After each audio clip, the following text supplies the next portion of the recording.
I'm in the very, very little town of Chase, Michigan. And this thing, it's a tiny little place. But out here in the middle of really not a lot is a record store. And we have Uncle Ed's Records. He's been here for over 3 years now. They were going to go to another town, a little bigger town, but this place was a good price.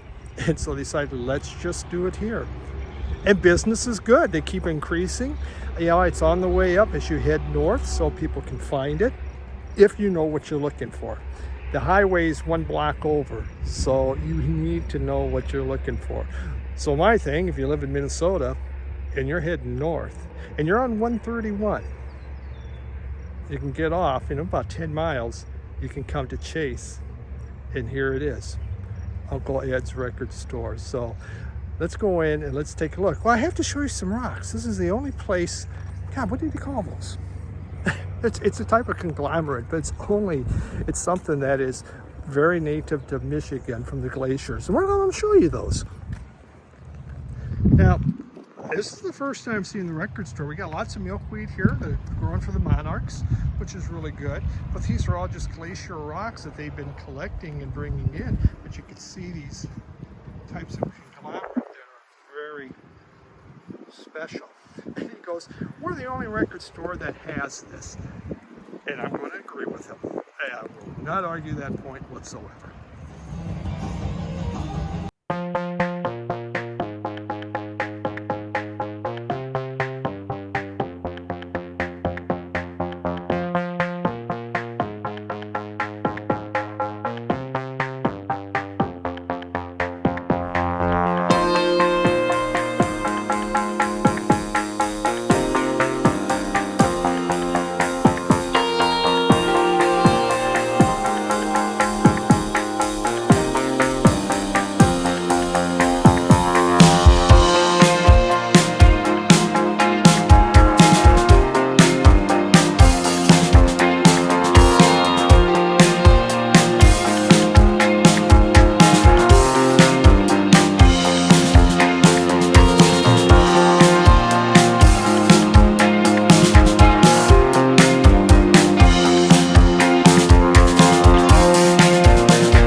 Uncle Ed's.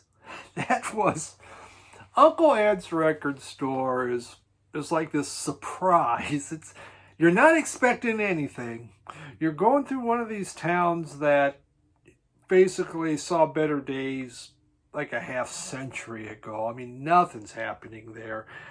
I guess there was a gas station possibly, but I mean, there's just a couple streets. And then there's a record store, and it's Uncle Ed's on the way north. What a great place. I taught him and his wife were working, and just the nicest people. Such a fun time. And they started that 3 years ago, right in time for COVID. I mean, talk about timing is everything. Oh my God. But they've made it work, and they're still there, and business is good and getting better. It is not the kind of place that you're going to go by. I mean, it's not even on the main highway. It's one block off. It's one dirt road up from the highway that goes through. And I mean, it's out there, but fun to see if you know what you're looking for. And it was an absolute pleasure, and a place I'll go back. Here is Uncle Ed's. There you go. You can see there is an email address there. If there's something you want to look at or check them out, please check them out. And Uncle Ed's sticker. Fun place. I mean, these are just little treasures that are out there that you can find. And, Michigan, really, someone had mentioned to me, goes, Michigan sure has a lot of thered stores. A lot of record stores people don't know about. And, I am fortunate that as I travel, I can look for some of these. And, there's certain parts of the state I don't hit, so I'm not finding them. But if I can, I will investigate them. I only really try once a month because they cost me money. I wind up buying records. And you go, well, isn't that the purpose? You only have so much money, folks. So, but Uncle Ed's, Chase, Michigan, close to Reed City, Michigan, on the way north. If you're taking, I believe it's 131 from Grand Rapids, all the way north up through Cadillac, you will hit Uncle Ed's Records. So take a look at it. So now some records I used to have in my the collection before the flood. If you didn't see on I did a video Tuesday for the lottery, and I did bring back the Mr. Rogers theme song. It shows you kind of part of one of my record rooms. I mean, it was two extremely large, extensive record rooms. If you go back through my videos, you will see record room tours from way back when. It's pretty cool. But let's look at some of these albums that I used to have that I brought back. The Cure, Kiss Me, Kiss Me, Kiss Me. Okay. This is my very first Cure album. I knew of The Cure, but they seem kind of a dark group, aren't they? Deals with kind of that goth stuff, and I really was not into goth music. Not really. I mean, I was not into goth music, but I really didn't know about it. But this had just some incredible. I mean, it just the hits, and again, you're listening on MTV. They're showing this stuff, Just Like Heaven. Talk about a song of beauty. I mean, it is. It's just a gorgeous song, so wonderful. Why Can't I Be You? Another one that's just amazing. And those two just really made this album fantastic. And I really, really loved it. And it made me into a Kiss fan. I think their next one was Disintegration, possibly. That one was really good. But this was nice. It could have been better as a single record. I think, as a 2-record set, it did begin to go off maybe in too many directions. I believe this to me was the very first real accessible Cure album that people like me who weren't into that earlier stuff could get into. Now, I did find out I really do like their earlier stuff, and I did bring in some of their earlier albums. But this one, and this is not an original. I did have the original, but this here is where I think they went mainstream, and suddenly everybody got into The Cure because of Kiss Me, Kiss Me, Kiss Me. So great addition. The second solo album from Iggy Pop was Lust for Life. Lust for Life. Ba, ba, ba, ba.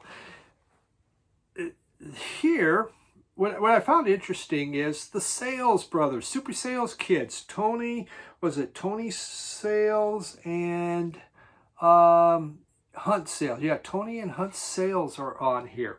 And when you think, the first time I really heard of Tony and Hunt Sales was Tin Machine with David Bowie. Well, David Bowie's producing this album, so obviously David Bowie got to know them. When he decided to do Tin Machine, he brought them in. Carlos Elamar is also on here. David Bowie does piano, and David Bowie also produces this album. Bowie, Bowie and Iggy and Reed were in Berlin together, which could only, wind up being something really positive and good. Those three in Berlin, but supposedly they were all trying to kind of dry up. But Iggy was struggling, and so Bowie wanted to help them out because by now Bowie was big. And so this was the second album, and this one really, really rocks. This is much more muscular.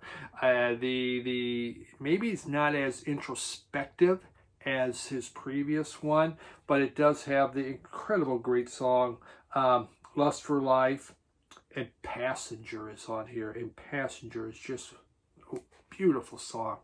A lot of people have redone these songs. They're very popular to be redone by other bands, but truly an incredible album. Great to have back. I've been trying to get an original like I used to have, but you know what? This was at a great price. Why not just pick this thing up? So really good. Second album. If you're not a big Iggy Pop fan, but you like some of the hits, that's a good one. Very, very hard rocking. I thank the Sales brothers for that. The next one, I bought this one when it originally came out. And Joan Jett and the Blackhearts. I remember I was in college and this came out. Was it 1980? I believe 1981. That was my year I was graduating from college. The paper sleeve. It is on Boardwalk Entertainment. Kind of a neat label, isn't it? And Joan Jett had already put out, Bad Reputation, but this one she brought in the Blackhearts, and what that did is it made it harder, rockier. That doesn't sound right. Harder rocking. There we go. Of course, it had the hit I Love Rock and Roll. But the song that really blew me away was Crimson and Clover. Her rendition was wonderful. I just thought, wow, this is so good. I played that thing a lot, and I really liked her rendition. It also has Little Drummer Boy. Why? I guess it's to get into the Christmas market. I'm sure it's one of the marketing guys. We need a Christmas song. So when Christmas comes around, they're going to play the song, and then you're going to get royalties, and it's going to be great, and people are going to love it. It's going to become a standard from now on, and that's it. Maybe that's it. I don't know, but I thought that was a dumb choice. But very, very hard rocking album. This wasn't one that I needed to have back right away, but I am glad to have it because I did like it, and again from the college years. And look, she wrote on here. I think she autographed this for me. I'm pretty sure I love rock and roll, and she wrote that, and I bet nobody else has that on theirs, I'm sure that's authentic. So, yeah. I feel pretty good. And then, these two. I found them. And these are great. It is, what time is it? Yeah, Jungle Love. Hody, hody, oh. Think I'm going to show you. Jungle Love. Minneapolis, the hotbed of alternative rock with Ooskadoo, Replacements, and the hotbed of funk, Prince, and of course Time. And these, they were all, twining with each other. But really, what's amazing when you think of the time, how many big name people came out of this group. I mean, it kind of blows you away. It's just amazing. You have on here, Morris Day's lead vocals, but Jimmy Jam on the keys and vocals. There's Jelly Bean Johnson on the drums, Jesse Johnson on the guitars, and Terry Lewis on bass and vocals. I mean, these guys went on to do great things besides the Time. But these are the 2 Time albums, the first ones. This one came out in, someday, you should research this stuff beforehand, but of course I don't. This came out at some time in life. Yeah, we'll just say that. 1982, and this one was it 83 or 84, something like that, 1984. By 84, I was, in Minneapolis and, was enjoying this scene. So just incredible good album. This is just fun funk. I like it when it's going fast and hard. Yes, they do some ballads, but I think they're at their best when the horns are blaring, the bass is going, and they are just having fun. Obviously, Jungle Love is incredible. They also do The Bird, which, man, I love that song. Chili Sauce, what a stupid song. I mean, it's just absolutely, it's just pure sex. I mean, it's not even sexual innuendo. I mean, it's just about sex. I don't mind that, but it's just stupid. It's just dumb. And there was no need for that. Just go aside. I mean, Ice Cream Drawers is okay. Then they got My Drawers. Chili Sauce. And then this one, it didn't, to me, have anything that, it's just fun. This is just good time fun. So, super happy to bring the Time back. And there we go. So, great stuff from Minneapolis, which was an amazing city of music back then. So there we have it. Thanks for dropping by and doing a record store tour. I am right now, I am traveling. I am on the road to Noble Records. The pilgrimage is happening right now if you're watching on a Thursday. By Friday, I'm there already. Thanks, everyone. Have a great evening. Bye. Or day, or whatever you're at. Bye.